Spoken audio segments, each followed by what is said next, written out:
तो भाई हमारे चैनल पे पीसी टेक से रिलेटेड बहुत कंटेंट आता रहता है। देखो हम लैपटॉप रिव्यू करते हैं आपके लिए इतने सारे, हम पीसी बिल्ड्स करते हैं और बहुत टाइम से पीसी बिल्ड मिसिंग था चैनल पे। लोग कह रहे थे भाई ये क्या बात, छोड़ दिया क्या जॉनरा? मैंने कहा नहीं यार, कुछ आ नहीं रहा था ना नया। 4060 और 4060 Ti रिसेंटली रिलीज हुए, तो मैंने कहा 4060 बजट मसाला है और ये 3060 Ti की रिप्लेसमेंट आप कह सकते हो, क्योंकि 8GB VRAM वाला जीपीयू है। लेकिन बड़े सारे कंफ्यूजन है, लोग कह रहे हैं कि ये 3060 Ti बेटर है 4060 से। एंड ये जो जीपीयू है ना आज की डेट में 30 to 31,000 के आसपास आपको मिल जाएगा। और वहीं पर साथ में 3060 Ti से अगर कंपेयर करते हैं तो 3060 Ti लास्ट टाइम 35,000 के आसपास तक बिक रहा था। और मैं ऑनलाइन चेक कर रहा था 3060 Ti कहीं पे स्टॉक में ही नहीं है। तो बेसिकली एनवीडिया ने बोला भैया अब तो यही है आपके पास 3060 Ti की रिप्लेसमेंट अगर आप एक नया पीसी बिल्ड कर रहे हो। तो क्या 2023 में अगर आप पीसी बिल्ड कर रहे हो और बजट जीपीयू आप यूज कर रहे हो तो 4060 आपको चूज करना चाहिए। वो तो इस वीडियो में पता करेंगे ना, तो डब्बा खोल लेते हैं। तो यहाँ पे हमारे पास जो ग्राफिक्स कार्ड है वो है MSI का Ventus 2X ब्लैक और ये OC एडिशन वाला है, यानी कि आप ओवरक्लॉकिंग वगैरह कर सकते हो उसके अंदर। एंड यहाँ पे जैसे ही आप डब्बे को खोलोगे और जैसे ही आप हटाओगे आपको ग्राफिक कार्ड मिलेगा। मेरे पास यहाँ पे ग्राफिक कार्ड नहीं है क्योंकि हम उसको अपने पीसी में लगा चुके हैं, टेस्टिंग करनी होती है ना। और भाई ये रही तुम्हारे सामने technical specification of 4060 and 3060 Ti and 3060। और यहाँ पे आप देखोगे ना भाई CUDA कोर्स कम कर रखे हैं, टेंसर कोर्स यहाँ पे कम है 3060 Ti से, इवन रे ट्रेसिंग कोर्स तक भी कम है। लेकिन जो इसके RT कोर्स है ना ये थर्ड जनरेशन वाले हैं, पहले हमारे को सेकंड जनरेशन मिल रहे थे, उसकी वजह से रे ट्रेसिंग में भी ज्यादा एफपीएस मिलेंगे। मैं आपको भी आगे दिखाता हूं। बस यहाँ पे हमारे को बूस्ट क्लॉक स्पीड ज्यादा मिल जाती है। तो क्या सेम VRAM पे ज्यादा बूस्ट क्लॉक पे और ये सब चीजें कम करके परफॉर्मेंस सेम मिल पाएगी? और ये जो RTX 4060 है ये 4 नैनोमीटर बेस्ड है and 17 Gbps memory data rate के साथ आता है। और जो मैक्सिमम TGP है ना वो 3060 Ti की 200 वॉट तक है और 4060 की 115 वॉट ओनली। तो आगे आपको गेमिंग की परफॉर्मेंस दिखाता हूं, उससे पहले थोड़ी सुंदरता में नजर मार लेते हैं। यहाँ पे हमारे को मेटल बैकप्लेट मिल जाती है विद थर्मल पैडिंग, जिसकी वजह से थर्मल्स काफी अच्छे होने वाले हैं इस जीपीयू के। एंड यहाँ पे हमारे को दो फैन मिल जाते हैं जिसको MSI बोल रहा है Torex fan 4.0 and copper base plate मिलती है और साथ में कोर पाइप्स भी हैं, तो एकदम फुल ठंडक बाजी। एंड यहाँ पे इसके अंदर कोई भी RGB के तड़के नहीं है। और यहाँ पे 4060 के अंदर हमारे को 3 DP पोर्ट मिल जाते हैं जो 1.4A वाले हैं। यहाँ पे एक HDMI 2.1A का भी पोर्ट मिल जाता है जो 8K 60 हर्ट्ज तक सपोर्ट करता है एंड 4K 120 हर्ट्ज तक। और ये सारे पोर्ट्स ऑफ कोर्स G-Sync के सपोर्ट के साथ आते हैं। और 3 DP पोर्ट, एक HDMI पोर्ट, तो टोटल 4 डिस्प्ले आउटपुट ले सकते हो आप इस कार्ड से। और हमारे पास ना फिजिकली 3060 Ti था नहीं स्टूडियो में इसके कंपैरिजन के लिए, बट एक वीडियो का रेफरेंस मैं आपको डिस्क्रिप्शन में भी दे दूंगा, आपके सामने स्क्रीन पे भी आ रही होगी। यहाँ पे आप देख सकते हो रॉ परफॉर्मेंस में साइबरपंक चल रहा है DLSS ऑफ और अल्ट्रा सेटिंग्स में रे ट्रेसिंग साइको। यहाँ पे रॉ परफॉर्मेंस में कोई खास डिफरेंस नहीं है, लेकिन वहीं पे जहाँ पे DLSS आ जाता है ना और DLSS 3 में फ्रेम जनरेशन आ जाता है, आप अपने सामने डिफरेंस देख सकते हो कि फ्रेम जनरेशन से क्या जबरदस्त परफॉर्मेंस मिलती है। सिमिलरली आप Forza Horizon 5 में देख लो 4060 थोड़ा सा बेटर परफॉर्म कर रहा है, बट अगर ग्राउंड रियलिटी पे देखें तो इतने FPS से फर्क पड़ता नहीं गेम प्ले पे। और वहीं पे जैसे ही DLSS 3 लगा आप देख सकते हो फ्रेम रेट का कितना जंप मिलता है हमारे को 4060 के अंदर। एंड उसके बाद मार्वल स्पाइडरमैन आप देख सकते हो रे ट्रेसिंग ऑन है, अल्ट्रा सेटिंग है। और यहाँ पे 4060 में RT के कोर्स भले कम है, लेकिन थर्ड जनरेशन है इनकी, तो उसकी वजह से यहाँ पे परफॉर्मेंस बढ़िया मिल रही है, थोड़ी सी ज्यादा नहीं। और वहीं पे DLSS 2 और 3 का कंपैरिजन देख लो तो उसमें तो देखो 4000 सीरीज को 3000 सीरीज बीट कर ही नहीं सकती। तो तभी शायद इन जीपीयू की प्राइसिंग ना लगभग सेम ही है लास्ट जनरेशन जैसी। अब ये तो आपने बेसिक कंपैरिजन देख लिया, अब हम अपनी वीडियो की बात कर लेते हैं। सबसे पहले जो हमारी टेस्ट बेंच है जो हम यूज कर रहे हैं इसके केस में i9 3900K प्रोसेसर यूज कर रहे हैं। यहाँ पे डुअल चैनल में 32GB रैम यूज कर रहे हैं, DDR5 6400 मेगाहर्ट्ज क्लॉक स्पीड वाली। मेन सीपीयू, रैम और जीपीयू मैटर करता है, बाकी जो सारी चीजें मैं डिस्क्रिप्शन में लिख दूंगा, वहां से चेकआउट कर लेना। एंड सबसे पहले जीपीयू के बेंचमार्क्स आप देखो अपने सामने। यहाँ पे ब्लेंडर बेंचमार्क का स्कोर 3591 निकल गया जो कि अच्छा खासा है। उसके अलावा हमने 3D Mark Time Spy का टेस्ट किया, टोटल स्कोर 11430, ज्यादा इसलिए क्योंकि सीपीयू बहुत अच्छा लगा रखा है हमने यहाँ पे। एंड जीपीयू स्कोर 10600 के आसपास। और उसके बाद हमने Geekbench का OpenCL स्कोर भी करा, 1 लाख के आसपास स्कोर निकल गया जो कि अच्छे खासे हैं। अब तुम में से बहुत लोग डाउट में होंगे भैया क्या आपने पीसी बिल्ड इतनी फ्लैगशिप वाली कर दी ऐसे जीपीयू के लिए? हमारे को आपको ना ऑप्टिमम परफॉर्मेंस दिखानी होती है क्योंकि ये प्रॉपर्ली जीपीयू का वीडियो है, एक पीसी बिल्ड वीडियो सेपरेट होता है। जीपीयू में मैं अगर i5 लगा दूंगा, 16GB या 8GB रैम लगा दूंगा तो ये कहीं ना कहीं बॉटलनेक कर जाएगा, ये अपना पूरा पोटेंशियल नहीं निकाल के देगा। फिर तुम कहोगे भैया तो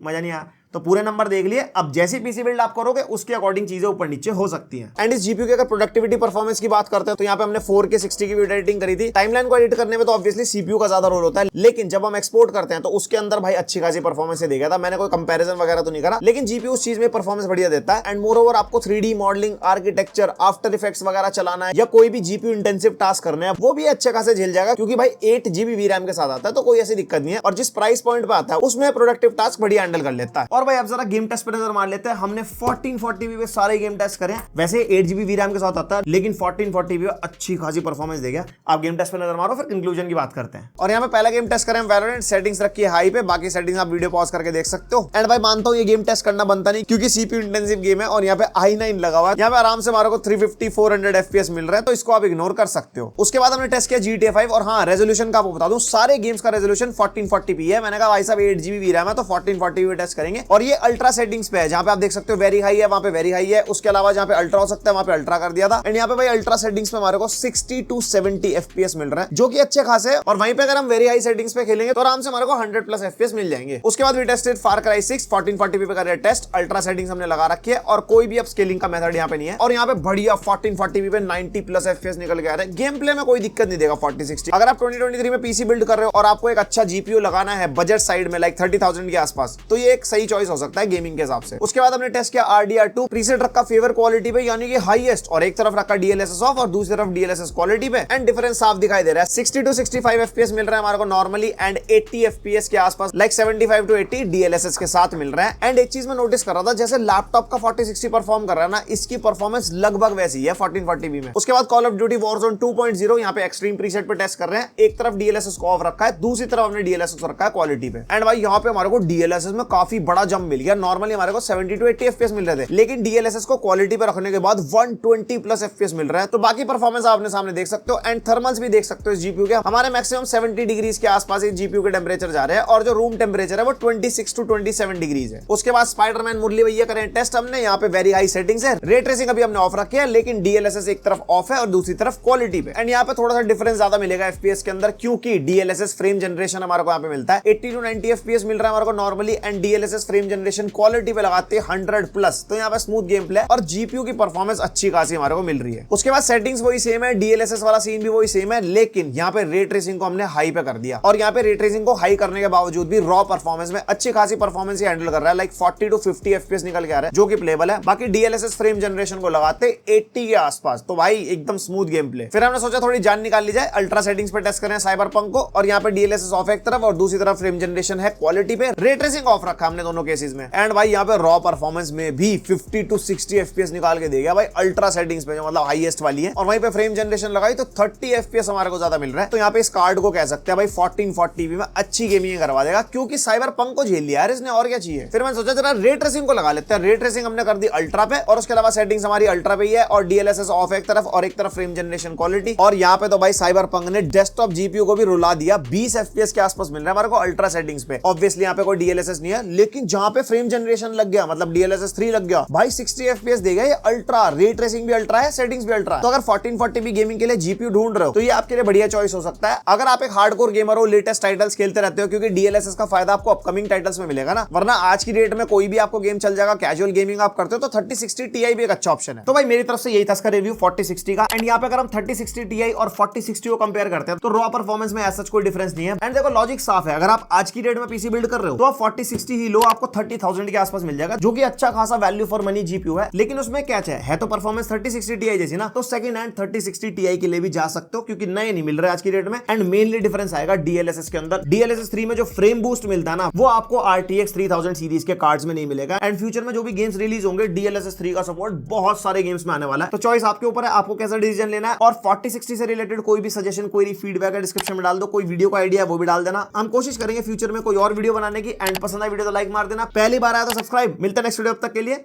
bye. Granted, and you know I'm leaving. I'ma take what's mine with the webs I'm weaving. I could take this crowd from seeing to believing. Got a taste for blood.